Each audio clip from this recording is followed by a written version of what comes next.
Properties of relation. अब वो बात आ गई है जो मैं आपको भी कह रहा था लास्ट टाइम कि कैसे कोई टेबल रिलेशन नहीं होता और कोई रिलेशन जो है वो टेबल जरूर होता है। स्टूडेंट्स, जो टेबल है ना, वो आप उसको किसी भी तरीके से आप देखें, आप अक्सर एक्सेल के अंदर टेबल्स बना लेते हैं, ठीक है? लेकिन उसको हम लोग टेबल तो कह सकते हैं, लेकिन अक्सर एक्सेल के अंदर भी जो बनाए गए टेबल्स होते हैं वो रिलेशन नहीं होते। अच्छा, रिलेशन की कुछ प्रॉपर्टीज हैं, कुछ क्राइटेरिया है। अगर कोई टेबल उस उन प्रॉपर्टीज को अगर होल्ड कर लेता है, दैट मीन्स कि वो फिर रिलेशन कहला सकता है। अच्छा, वो क्या क्या प्रॉपर्टीज हैं? सबसे पहले है नो डुप्लीकेट रो एग्जिस्ट। अच्छा, डुप्लीकेट रो कहता है कि एग्जिस्ट नहीं करनी चाहिए ना। अच्छा, वो क्या कैसे डुप्लीकेट रो हो सकती है? देखें, मैं वापस आता हूं इस पे।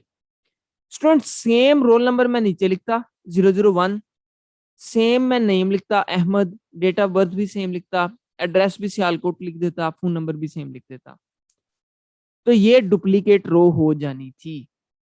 स्टूडेंट, कोई एक एट्रीब्यूट भी डिफरेंट हो तो वो रिकॉर्ड डुप्लीकेट नहीं होता।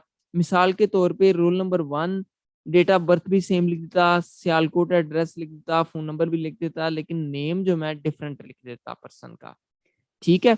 तो हम फिर ये नहीं थे कह सकते कि ये इनका जो है वो सेम है। सेम कब होता है? जब उसके तमाम के तमाम एट्रीब्यूट्स डुप्लीकेट हो, ठीक है? तो अगर तो किसी उसके अंदर टेबल के अंदर ऐसा काम हो कि दो रिकॉर्ड्स जो हैं वो एग्जिस्ट कर रहे हों और वो सेम रिकॉर्ड्स हों, तो हम उसको कहेंगे कि ये रिलेशन के क्राइटेरिया को मीट नहीं कर रहा, ठीक है?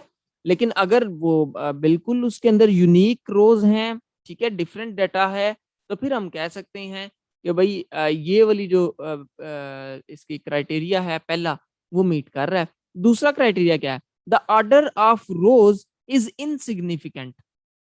अगर आप रोज का ऑर्डर चेंज करते हैं तो वो बिल्कुल इनसिग्निफिकेंट है, यानी वो किसी भी रिट्रीवल के ऊपर, स्टोरिंग के ऊपर, यानी आपको लोकेशन से गर्ज ही नहीं है कि चाहे वो जिस मर्जी जगह के ऊपर स्टोर्ड है, आपको उससे कोई गर्ज नहीं है। वो आपका रिट्रीव करना या आपका उसको स्टोर करना, उससे उस ऑपरेशन से उसकी लोकेशन का कोई गर्ज नहीं है। तो दैट मीन्स कि आप लोग जो ऑर्डर ऑफ रो है वो इनसिग्निफिकेंट है, ठीक है? तो अभी मैं वैसे कोशिश करता हूँ कि आपको इसकी एग्जांपल दूं एक, ठीक है, रिलेशन की, तो फिर आप लोगों को ज्यादा अच्छे तरीके से समझ आएगी। अच्छा, इसके बाद आता है the order of columns is insignificant. इसी तरीके से जो कॉलम्स है ना स्टूडेंट्स, वो भी इनसिग्निफिकेंट। ये नहीं है कि कोई कॉलम अगर पहले है तो उसका कोई रिट्रीवल पे वो फर्क आ रहा है, नहीं आना चाहिए फर्क, ठीक है?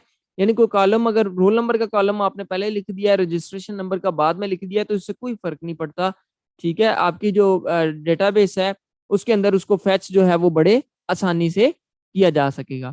अच्छा, उसके बाद आता है कॉलम्स और एट्रीब्यूट्स आर ऑल एलिमेंटल और एटॉमिक। इससे मुराद ये है स्टूडेंट्स कि इसके अंदर जितने भी आप लोग वैल्यू स्टोर करेंगे वो सारी की सारी आगे से फर्दर नहीं डिवाइड हो सकेगी, बल्कि वो एक सिंगल वैल्यू होगी, ठीक है? जैसे मैंने अभी आप लोगों को यहाँ पे बताया, तो यहाँ पे देखें तो एक पूरा का पूरा रोल नंबर लिखा हुआ है, ठीक है, जो कि एक ही पर्सन का है। उसके बाद नेम है अहमद है, ठीक है, एक ही पर्सन है।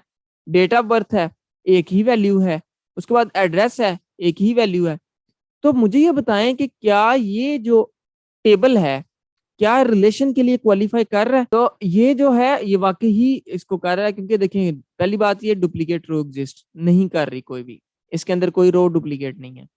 उसके बाद order of rose is insignificant. देखें, अगर मैं उसामा उस्मान का अगर मैं पहले लिख देता रिकॉर्ड और अहमद का बाद में लिख देता, तो डेटाबेस के ऊपर कोई फर्क नहीं था पड़ना। अगर आप उसको फैच कर रहे हैं बाद में इन फ्यूचर, तो आपको वो रिकॉर्ड नजर आने ही आने थे, नो इशू। अगर मैं डेट ऑफ बर्थ को एड्रेस के बाद लिख देता और एड्रेस को पहले लिख देता, इससे भी कोई फर्क नहीं था इसको पढ़ना, ठीक है? रिकॉर्ड ने तो स्टोर होना ही होना था, ठीक है? उसके बाद columns or attributes are elemental or atomic. हर एक उसके अंदर देखें तो एट्रीब्यूट के अंदर तो एक ही वैल्यू है, हमारे पास दो वैल्यूज नहीं है। ठीक हो गया जी स्टूडेंट्स। तो ये होता है हमारे पास किस तरीके से हम लोग टेबल या रिलेशन जो है वो फ़ॉर्म करते हैं।